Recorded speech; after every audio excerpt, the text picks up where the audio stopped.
Here's what we know about the Flight SQ321 incident so far. On May 20th, Flight SQ321 departed London Heathrow Airport at 10:38 p.m.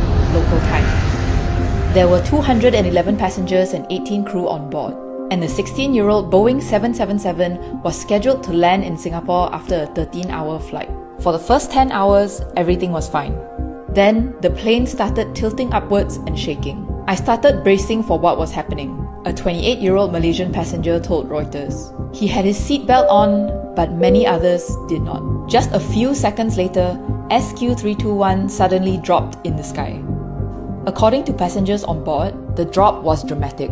Everyone seated and not wearing a seatbelt was launched immediately into the ceiling. Some hit their heads on baggage cabins overhead and dented it, and objects were flung around the cabin. The fall only lasted a short while, but the damage was severe. According to a passenger, the crew and people inside lavatories were hurt the most, because we discovered people just on the ground not able to get up. There were a lot of spinal and head injuries. Another described seeing other passengers giving first aid, or injured passengers screaming in pain.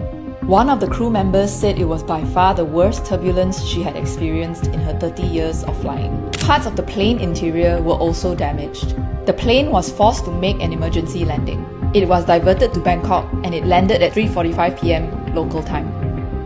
The injured were rushed to the hospital. 53 passengers and 1 crew member were hurt, with 7 of them in critical condition after suffering head injuries. A 73-year-old British man has died and likely suffered a heart attack, Thai authorities say. No other deaths have been reported so far. According to SIA, the pilot encountered sudden extreme turbulence over the Irrawaddy Basin at 37,000 feet.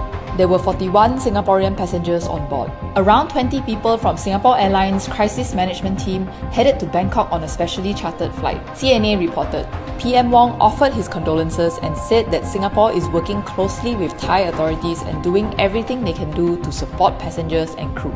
President Tharman and Minister for Transport Chee Hong Tat have also offered their condolences. US aircraft manufacturer Boeing said that it is in contact with SIA regarding Flight SQ321. The Transport Safety Investigation Bureau of Singapore's Ministry of Transport said it is investigating the SQ321 incident. TSIB added that it is in touch with its Thai counterparts and will be deploying investigators to Bangkok. At 5:05 a.m. on May 22nd, 131 uninjured passengers and 12 crew members arrived in Singapore via a relief flight.